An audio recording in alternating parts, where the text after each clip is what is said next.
सकाळचे 7 वाजत आहे आणि इथे शिवायच्या टिफिनची तयारी सुरू आहे। चपाती झाली, त्यानंतर मी आज शिरा बनवलाय आणि सुक्की बटाट्याची भाजी बनवली। इकडे त्याचा टिफिन पण पॅक करतेय।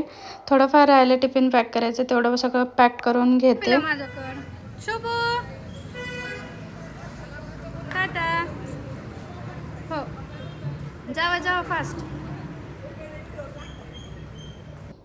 तर मी आज बनवणार आहे पालक पनीर। त्याच्यासाठी ना पहिल्यांदा पालक थोडासा बॉईल करून घेते आणि शिवाय जाईपर्यंत खूप घाई असते, नंतर थोडंसं रिलॅक्स करायला सुरुवात होते। त्याला जाईपर्यंत मला असं वाटतं त्याचं टिफिन आणि त्याचं सगळं वेळेत झालेलं बरं, पण रोज घाई होतेच होते। मुलांचं असतं, आवरत नाहीत, ओरडावं तर लागतंच। तर इकडे मी पालक शिजायला ठेवला, इकडे मी लसण घेतलाय, अद्रक घेतले, हिरवी मिरची घेणार आहे आणि हे सगळं ना याची एक काय म्हणतात थोडंसं मिक्सरमधनं बारीक करून घेणार। त्यानंतर पालक शिजला होता तो असं मी चाळणीवर थंड करायला ठेवला आणि जे मी आता पेस्ट बनवली आहे म्हणजे अद्रक लसूण मिरचीची, त्याच्यातच हा पालक टाकणार आणि याची पण मी प्युरी बनवून घेणार आहे। सगळं एकत्रच केलंय आणि सगळं एकत्रच प्युरी पण करायची आपल्याला।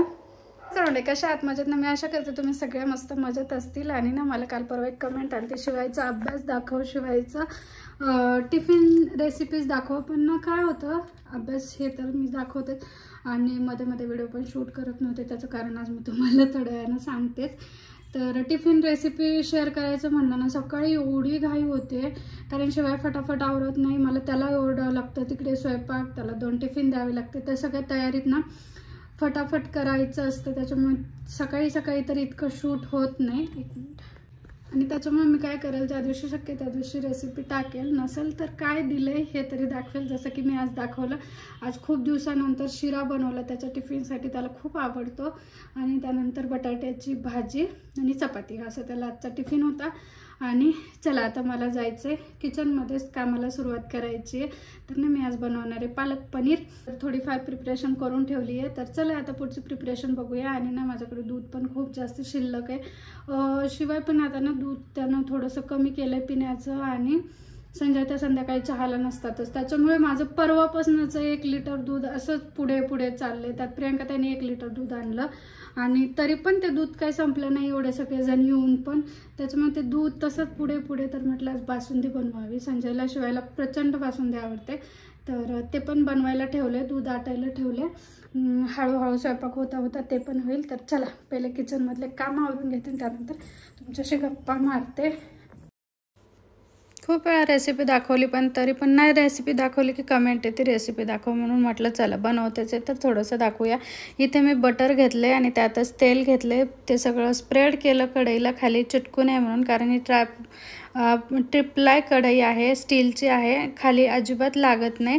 तर त्याच्यातच मग मी आता जिरे टाकले, लसण टाकला बारीक चॉप करून, त्यानंतर एक कांदा टाकला, तो पण छान आपल्याला परतून घ्यायचा आहे। कांदा परतल्यानंतर हळद, धनेपूड आणि आपल्याला हवं तेवढं हिरवी मिरची टाकली म्हणून तिखट थोडंसं केअरफुली टाकून हे सगळं छान मिक्स करायचं। आणि हे सगळं झाल्यानंतर जे आपण प्युरी बनवून ठेवली होती ना मिक्सरमध्ये, ती सगळी टाकूया आणि आपल्याला जेवढं पाणी हवं तेवढं आपण आता याच्यात पाणी ॲड करायचे।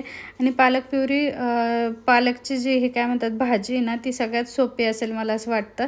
तर चला पाणी टाकले आणि हे छान आता सगळं आपल्याला व्यवस्थित मिक्स करायचं आहे। चवीपुरतं आपल्याला मीठ टाकायचं आहे आणि हे छान 1-5 मिनिट शिजू द्यायचं आहे। तोपर्यंत इकडे मी पनीर कट करून घेते। पनीरचे असे मी उभे उभे काप केलेत, मला अशा कापमध्ये खूप आवडतं। तुम्हाला हवं असेल तर ते थोडंसं ना बटरमध्ये किंवा तेलावरती थोडंसं फ्राय करून घ्या, पण ना माझं खूप सॉफ्ट पनीर होतं त्याच्यामुळे फ्राय केलं नाही, म्हटलं करायला गेलं तर ते तुटेल।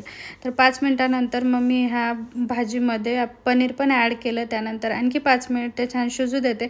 तोपर्यंत माझी इकडे घरातली कामं आवरावरी पण चालू झाले। चपाती तर मी सकाळी शिवायला टिफिन बनवताना बनवली होती, एक सुक्की भाजी बटाट्याची ती पण बनवली होती आणि शिरा पण बनवला होता।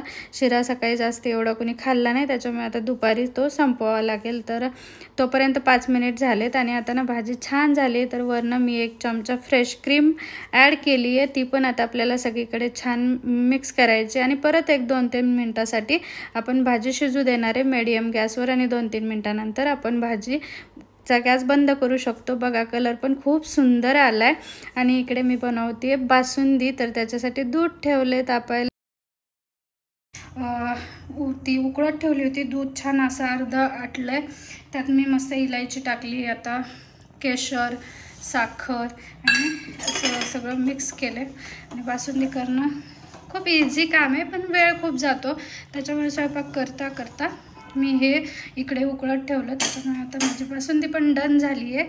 जशी जशी ती थंड होईल तशी तशी ती आणखी थोडी थोडी थिक होईल. आणि अजून 5 मिनिट ठेवते, कारण मी आत्ताच साखर टाकली. साखर पण मस्त त्यात विरघळली पाहिजे ना. आणि इकडे आपलं असं यम्मी असं पालक पनीर पण रेडी आहे. चला, मिस्टर थोरात आले जेवायला आणि आता मी जेवायला वाढून घेते. तर आज जेवणाचा बेत खूप सुंदर आहे आणि सगळं छान झालं होतं. साहेबांना पण आवडलं. चला, मी हॅप्पी आहे, कारण आपण जे करतो ते सगळ्यांना आवडलं ना, अजून काय पाहिजे. मग टी व्हीला माझे व्हिडिओ लावत लावत जेवण सुरू. बाकी छान आहे. 66 plus 1 तुझे 9 plus 1 आणि 60 नाही. तर आता वाजलेत 2:30. आता शिवायला घ्यायला जायचं. जस्ट काम आवरलं आणि आज म्हटलं तुमच्याशी छान गप्पा माराव्यात. तर मध्यंतरी 1 महिना व्हिडिओ आले नाही. माझी तब्येत बरी नव्हती, हे तर त्यात मेन रिझन आहे. पण आणखी एक गोष्ट आहे जी की आज मी तुमच्यासोबत शेअर करते. माहिती नाही तुम्हाला सगळ्यांना ऐकून काय वाटेल, कसं वाटेल आणि मला काय सांगायचं ते तुम्हाला कळावं. Hope so. तर ना, काय झालं, आम्ही डिसेंबरमध्ये मस्त सगळे फिरायला गेलो होतो. अश्विनी, निकिता, आम्ही सगळे. ते व्हिडिओज तुमच्यासोबत शेअर केले नाही आहेत. तेच रिझन होतं. तर आम्ही ना सगळ्यांनी खूप एन्जॉय केला. एक 5-6 दिवस सगळे इथे होते. म्हणजे इथे 1 दिवस आले, मग आम्ही फिरायला गेलो, परत इथे आले. खूप मजा मस्ती केली, खूप खूप मस्ती. आणि एवढं भारी तो काळ गेला ना, ते 8 दिवस एवढे सुंदर गेले. खूप भारी वाटलं. आणि त्या काळात ना मी एवढी खुश होते माहिती नाही कसे. पण सगळे होते सोबत आणि सगळं छान होत होतं, त्याच्यामुळे खूप खुश होते. पण सडनली ते गेले आणि त्यानंतर ना मी इतकी अपसेट झाले ना, काय झालं काय नाही काहीच कळलं नाही. तर म्हणजे मला सगळं तर नॉर्मल होतं, जसं सुरुवात म्हणजे पहिलं जसं आहे तसं. आता टेन्शन्स तर सगळ्यांनाच असतात, सगळ्यांच्या लाईफमध्ये असतात. ते काही नव्यानं नव्हतं. सगळं प्रॉब्लेम्सच्या जागी, सगळं जागच्या जागी जसं आधी होतं फिरायला जाण्याच्या आधी, म्हणजे आल्यावर होतं सगळं तसंच नॉर्मल होतं, म्हणजे जसं नेहमी असतं तसं. पण मला काय झालं काय माहिती, ते सगळे गेले आणि मला असं धक्का बसल्यासारखाच झाला. आणि मी इतकी अपसेट झाले ना, एवढे उदास झाले.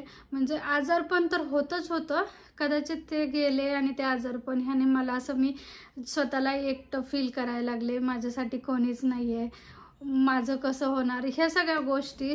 काय झालं होतं माहिती नाही, पण असं एक काय म्हणतात ना, ते डिप्रेशन मोडमध्ये गेल्याचं सारखं तसं मला जाणवत होतं. सतत उदास राहणं, कुणाशी बोलायची इच्छा होत नव्हती. इवन मी शिवायकडे सुद्धा लक्ष देत नव्हते. त्याचा मी महिनाभर कसलाच अभ्यास घेतला नाही. त्यानं मनानं करल तेवढं किंवा संजय घेतील तेवढं, महिनाभर मी त्याचा अभ्यास घेतला नाही. संजयशी जास्ती बोलत नव्हते आणि कुणाचे फोन आले ना तरी पण मी उचलत नव्हते. अश्विनी त्यांच्यासोबत पण मी महिनाभर बोलत नव्हते. काय म्हणजे काय होत होतं मलाच कळत नव्हतं. पण असं उदास असं होतं कधी कधी, मला खूप वेळा झालं असं. पण ह्यावेळेसचं होणं खूपच डेंजर वेगळंच होतं. आणि असं अश्विनी त्यांचा फोन आला की कामापुरतं बोलायचे, हां झालं. संजयशी पण मी कधी जास्त वेळ बसून बोलले नाही, काय नाही. सतत म्हणजे मला हसायचं असं इच्छा होत नव्हती, आनंद असं कशातच होत नव्हता. काही केलं तरी माझा मूड असाच. त्याच्यामुळे मी खूप जास्ती सिरीज बघत होते, व्हिडिओ अपलोड करत नव्हते, कोणाशी जास्त बोलत नव्हते. आणि खूप असं आतूनच एकटं फील करायचे, रडायला यायचं. आणि गिल्टी पण खूप वाटायचं मला की मी काय करते, मी का असं वागते. सगळं तर नॉर्मल आहे, पण मला काय झाले, पण खरंच काय समजत नव्हतं. पण एकदा परत मग टेंभुर्णीला जाऊन आलो संक्रांतीसाठी. त्यानंतर मग आत्ता अश्विनी त्यांच्याकडनं जाऊन आले. आणि मग आता जेव्हा सगळ्यांसोबत जाऊन आले, काल परवा प्रियंकाताई ते येऊन गेले, मग आता कुठं जरा असं बरं वाटायला लागलं. नाहीतर मला असं वाटायचं की नाही, माझ्यासाठी कोणीच नाही, कोणी कोणाचं नाही आहे, फक्त आपण सगळ्यांसाठी करतो, कोणच आपल्यासाठी काय करत नाही. काय चाललं होतं काही समजलं नाही. पण आता ठीक आहे. आणि त्याच्यामुळे आता व्हिडिओज पण रेग्युलर येत आहेत, मी सगळ्यांशी बोलते पण रेग्युलर. मला पहिल्यापासून असतं की आपण कोणासाठी काय करतो हे दाखवून द्यायला मला अजिबात आवडत नाही, माझं गुणगान गायला. पण सगळ्यांसाठी करायला मात्र आवडतं. आणि मग मी दुसऱ्यांकडनं अपेक्षा ठेवत नाही. मला असं वाटतं की मग माझ्याकडनंही कोणी अपेक्षा ठेवू नये. मला जसं जमतं, जसं सुचतं, जसं शक्य आहे तसं मी सगळ्यांसाठी जे काही मला जमेल ते करायचा प्रयत्न करते. तर चला, सगळं आता जरासं बरं वाटतंय आणि त्याच्यामुळे ना आता ठरवलंय की सगळं व्यवस्थित एक रुटीन सेट करूया आपण. शिवायलाही वेळ देऊया, संजयलाही वेळ देऊया, त्यानंतर थोडंसं काम पण करायचं आहे. आणि आता थोडंसं मनाला प्रसन्न ठेवण्यासाठी असं भक्तिगीतं हे ते सगळं ऐकणं सुरू केलं आहे. आणि त्यामध्येच आणखी एक इन्सिडन्स, अक्कलकोटला एक जाऊन आले, तेव्हापासूनही खूप भारी वाटतं. आणि माहीत नाही, मला कळतही नाही तेव्हापासून मी स्वामी सेवेत होते. लग्नाच्या आधी तर खूप करायचे, आता एवढं होत नाही बाबा, जेवढं पहिलं करायचं तेवढं. पण तेव्हापासून मला असं एक जी पण गोष्ट माझ्या मनात येईल ना ती देव पूर्ण करतं. आणि एक वेगळीच पॉझिटिव्हिटी आहे. तर आता रिलॅक्स आहे. तुम्ही पण जर तुम्हाला असं कधी एकटं वाटत असेल, उदास होत असेल, सगळं जागच्या जागीच असतं, पण आपलं काय म्हणतात ना, मनाचं दुखणं दिसत नाही पण ते झाल्याशिवाय राहत नाही. कधी कधी कोणाकोणासोबत होतं, तसंच माझ्यासोबत पण झालं होतं.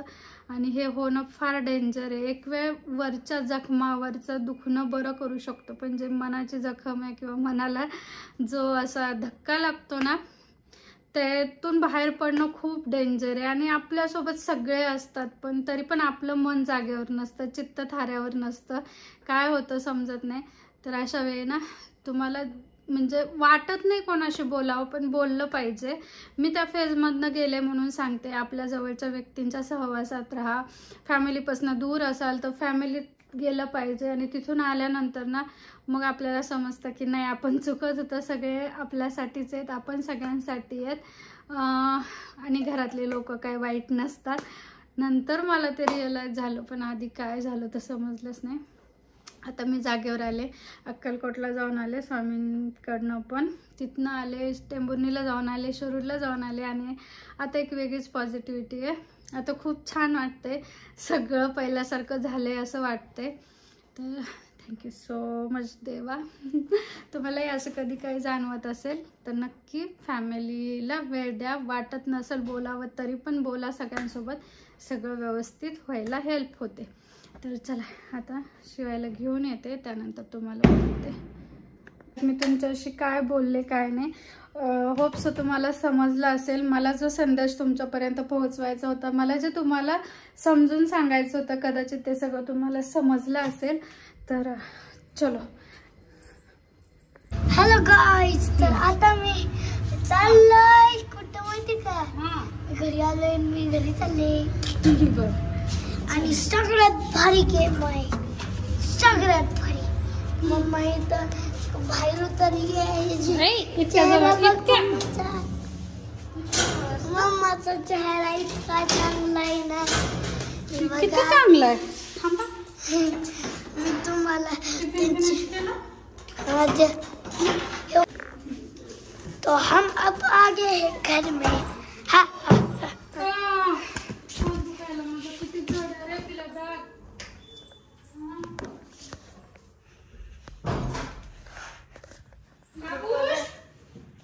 ये हमारा घर है. कैसा लग रहा है? आज मम्मी ने क्लीन किया है. मम्मा ने रोज क्लीन करते रे मम्मा. मम्मा बट टिफिन संपवले का? डरना तू, चुपचाप आजी. मी का धरू? हां चालते. तू आता पटकन चेंज कर, मी जेवायला वाढते. आज पालक पनीर, बासुंदी.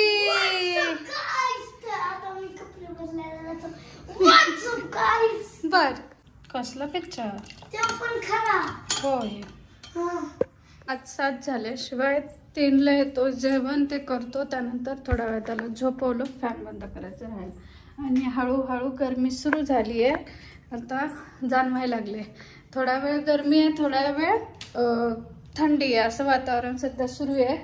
तर चला, आले मी किचनमध्ये. 7 झाले. शिवायला ना एक त्याचा डोस ड्यू होता, ते संजय त्याला तिकडे घेऊन गेले होते.